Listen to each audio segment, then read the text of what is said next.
એક પ્રખ્યાત વક્તા એક સેમિનારમાં ભાષણ આપી રહ્યા હતા. હોલમાં લગભગ 200 લોકો બેઠા હતા. વક્તાએ સ્ટેજ પર જઈને પોતાના ખિસ્સામાંથી 100 રૂપિયાની એક કોરી કડકડતી નોટ કાઢી અને હવામાં ઊંચી કરી. તેમણે પૂછ્યું, આ 100 રૂપિયાની નોટ કોને જોઈએ છે? બધાએ હાથ ઊંચા કર્યા. વક્તાએ સ્મિત કર્યું અને કહ્યું, હું આ નોટ તમારામાંથી જ કોઈકને આપીશ, પણ પહેલાં મને આ કરવા દો. વક્તાએ એ નોટને પોતાના મુઠ્ઠીમાં જોરથી મસળી નાખી. નોટ સાવ ચોળાઈ ગઈ. પછી તેમણે ફરીથી પૂછ્યું, શું હજી પણ કોઈને આ નોટ જોઈએ છે? ફરીથી બધાએ હાથ ઊંચા કર્યા. પછી વક્તાએ એ નોટને જમીન પર ફેંકી દીધી અને પોતાના બૂટ વડે તેને કચડી નાખી. નોટ હવે ગંદી થઈ ગઈ હતી અને સાવ ફાટવા જેવી હાલતમાં હતી.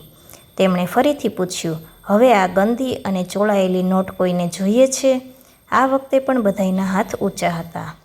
વક્તાએ ગંભીર થઈને કહ્યું, મિત્રો, આજે તમે એક બહુ મોટો પાઠ શીખ્યા છો.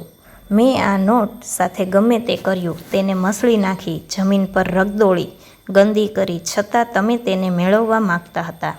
કારણ કે આ બધું કરવા છતાં તેની કિંમત ઘટી નથી. તે હજુ પણ 100 રૂપિયા જ છે. આ જીવનમાં પણ આવું જ બને છે. ઘણીવાર આપણે નિષ્ફળ જઈએ છીએ. લોકો આપણી ટીકા કરે છે. આપણને લાગે છે કે આપણી કોઈ કિંમત નથી. આપણે પણ પેલી ચોળાયેલી નોટ જેવા અનુભવીએ છીએ. પરંતુ હંમેશા યાદ રાખો, તમારી સાથે ગમે તેટલું ખરાબ થયું હોય કે ભવિષ્યમાં થાય, તમારી અસલી કિંમત ક્યારેય ઓછી થતી નથી. તમે આજે પણ એટલા જ ખાસ છો જેટલા ગઈકાલે હતા. તમારી કિંમત તમારા સંજોગો કે લોકોના અભિપ્રાયથી નક્કી થતી નથી, પણ તમારી અંદર રહેલી આવડત અને ઈમાનદારીથી નક્કી થાય છે.